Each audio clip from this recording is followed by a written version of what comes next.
ሰላምዬ በህይወትና በሞት መካከል ናት። ዶክተሩ በጣም ከባድ ችግር ደርሶባታል። ወደ ውጭ ሄዳ መታከም አለባት፣ አለበለዛ ህይወቷ ትልቅ አደጋ ላይ ነው። ብዙ ደም ፈሷታል አለ። ሰላም ሰላም የቻናል ቤተሰቦች እንዴት ናችሁ? ሰላማችሁ ብዝት ብዝት ይበልልኝ። እንዴት ናችሁልኝ?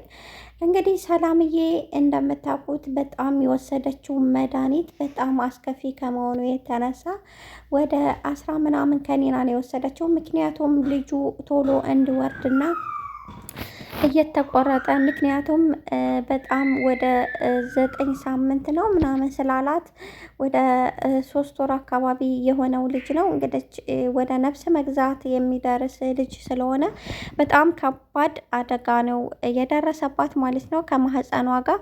እንደገና ደግሞ በጣም ብዙ ደግሞ ፈሷታል። ያም ብቻ ሳይሆን ስጋው እየተቆረጠ የልጁ እየተቆረጠ ስለወደቀና በጣም ከሽንት ቤትም ለመውጣት እንዲሁም ሰው ድረሱልኝ ለማለት በጣም ከባድ ችግር ስለደረሰባት ቶሎ ወደ ሆስፒታል ስላልገባች በጣም ብዙ ደም ፈሷት ስለነበረ ከማህፀኗና ከደም ግፊት በጣም ከባድ ችግር ውስጥ ገብታለች። ዶክተሩ ሲያት በጣም ነው የደነገጠው። ሀንዬ ለምንድን ነው የደነገጥከው ስትለው ልጅን እንድታስወርድ ልጄን አስወርድልኝ እባክህን፣ አለበለዛ እኔ መኖር አልፈልግም፣ ልጁን እንድታስወርድልኝ እፈልጋለሁ ብላ ስትለኝ እኔ የሙያዊ ፕሮግራም አይደለም ይሄ እኔ ሙያ አይደለም ብዬ መልሻት ነበረ። በዛ ነው የገረመኝ። በዚህ ፍጥነት ይህን ታደርጋለች ብዬ ገምቼ አላቅም ነበር ሀንዬ። እኔ እንጃ ከባድ ነው። ምክንያቱም የፈሰሳት ደም ከችግር በላይ ሆኗል። በጣም ብዙ ደሞች ፈሰዋታል። እንዲሁም ሰውነቷ ከህፃኑ በላይ ሰውነቷ እየተቆራረጠና የማህፀኗ ላይ ትልቅ ችግር አምጥቷል አላት። ሀንዬን በጣም ደነገጠች። እናቷ መምጣት አለባት፣ ትልቅ ፊርማ አለ፣ ያንን መፈረም አለባት፣ አለበለዛ ትልቅ ከባድ ነገር ስለሆነ ግድ ቤተሰቦቿ መምጣት አለባቸው አንቺ እያላት ነበረ ማለት ነው። እንግዲህ ሰላምዬ ትልቅ ፈተና የሆነባት የእናቴን ፍቅር ሳላገኝ በአሁን እንደገና ልጅ አርግዣለሁ ስላት ለልጅ ነው እንደዚህ የሆንሽው፣ ሰላም እየሰፈነው ለልጅ ነው፣ ልጅ ስላረገሽ ነው እንደዛ ትለኛለች ብላ ስላሰበች እንደገና ያረገዘችለትም ልጅ ጥሩ ልጅ ስላላደለ አልፈልገውም፣ በጭራሽ ሊሆን አይችልም ብላለች ማለት ነው ውዶችዬ። እንግዲህ ሀንዬ ደግሞ መድኃኒት ስጭኝ እኔ እንዳስወርደው መድኃኒት ስጭ ብላት ነበረ። እኔ አላደርገውም፣ እኔ እንደዚህ አይነት ነገር አልፈቅድም፣ እኔ በህይወት እያለሁኝ በፍጹም እንደዚህ አይነት ነገር እንድታደርጊ አልፈቅድልሽም ብላል ነበር። እንግዲህ ፋርማሲ ሄዳ ነው ያንን መድኃኒት ቀስ ብላ ገዝታ ሁሉንም እናቷ ልክ እንደሄደች አንደኛ 3 ቀን ሙሉ ምግብ ምንም አይነት ምግብ አልበላችም። በጣም ተጎድታለች። 3 ቀን ሙሉ ምግብ ርቃ ነው ያለችው እያለቀሰች ያ ነገር ስለሆነ እንደገና ደግሞ ሽንት ቤት ወርቃለች። የወሰደችው መድኃኒት የዳበረች መጀመሪያ ምግብ ተወስዶ በጣም ሰውነቷ ሲዳበር ያንን የመቋቋም ችሎታ እንዲኖራት ተደርጎ ነው እንጂ በእንደዚህ አይነት ሁኔታ ውስጥ ሆና አልነበረም ያንን ከኔና ማውጣት የነበረባት። ምክንያቱም ምንም አይነት 3 ቀን ሙሉ ምግብ አልበላችም። ምንም የበላችው ነገር የላትም። ለዛም እንደገና ይሄ ችግር ተፈጠረው ማለት ነው። እንግዲህ ሰላምዬ እንዳትሞት የሁላችንም ጸሎት ነው። ምክንያቱም ይደብራል በጣም ነው። እናቲቱ በጣም ትጎዳለች ማለት ነው።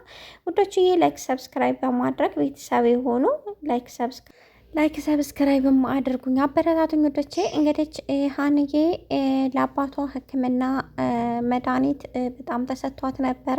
ነገር ግን አባቷ በውስጡ ሲጋራ እንደሚያጨስ የድሮው የሲጋራ የሚያጨሽበት ወጥቶበት ነው መሰለኝ። ሀንዬ ጠይቀው ነበረ፣ መለሰላት። ምላሴ ሀንዬን በጣም ያፈቅራታል። ነገር ግን ምንም መናገር አይችልም። ምክንያቱም እኔ አንደኛ በኢኮኖሚ ትክክል አይደለሁም፣ እንደዚህ በዚህ ሁኔታ አፈቅርሻለሁ ማለት እሷን እህትነቷን እንዲሁም አባቷን ከጎኔ እንዳይሆኑ ማጣት ነው የሚሆንብኝ። ስለዚህ በፍጹም አላደርገውም ብሎ ፍቅሩን ይዞ ቆይቷል ማለት ነው። አሮል ተመልሶ መጥቷል ማለት ነው። ተመልሶ መጥቶ እንግዲህ አንዳንድ ነገሮችን እያደረገ ነው። ነገር ግን ምላሴ ፊቷ እንዳይቀርብና ከዚህ በኋላ ከሀና ከሀና ጋር ካየው ሌላ ነገር እንደሚያደርገው ተነግሮታል። ምላሴ እንግዲህ በትናንትናው ፓርት ላይ አልመጣም ነበረ። ከጓደኛው ጋር ሄዶ እዛ ጋር እንዳደረና ጓደኛው ጋር ጊዜ እንደሚያሳልፍ እናቱ ተናግረው ነበር።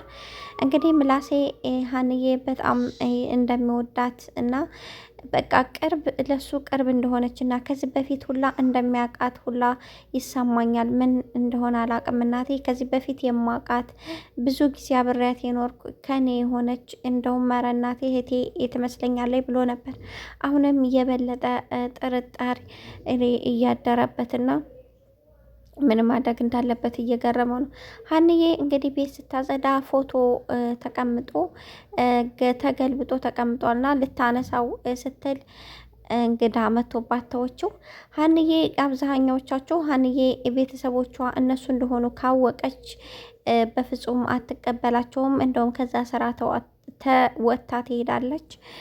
እናቱና ወንድሞቿ እነ ምላሴ እንደሆኑ ካወቅ ምክንያቱም አባቷን የሚያሳጡት ስለሚመስላት አባቷን አሳጥተዋት አባትነቷን ያጣችና ያሳደጋት አባቷን የካደች ስለሚመስላት በፍጹም እኔ ከአባቴ ውጭ ምንም ዘመድም ሆነ ወገንም ሊኖረኝ አይችልምም አይኖረኝምም በፍጹም አላደርገውም ብላ ትላለች። የአብዛኞቻችሁ ነው። ነገር ግን እኛ አሁን ላይ ምንም መወሰን አንችልም፣ ምክንያቱም እንደ ደራሲው ነው።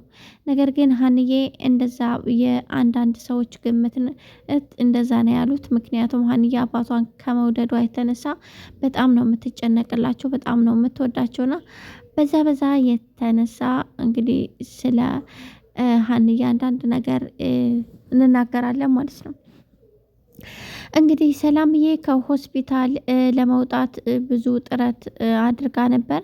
ነገር ግን ዶክተሩ ከሆስፒታል ከወጣሽ ህይወትሽ አደጋ ላይ ነው፣ ብዙ ኦሪጂናል ምግቦችን ተመገቢ፣ አለበለዚያ ከባድ ነው የሚሆነው፣ ይዛችሁ ስትሄዱ ኦሪጂናል የሆነ ምግብን ትመገብ፣ ለአደጋው እንኳ አደጋ አያደርስባትም፣ ልጁ እንደሆነ ወርዷል። ነገር ግን ማህፀኗና የፈሰሰው ደም ትልቅ ችግር ሳያመጣ በፊት ወደ ሌላ ሆስፒታል መሄድ እንዳለባት ለሀንዬ ነገሩት።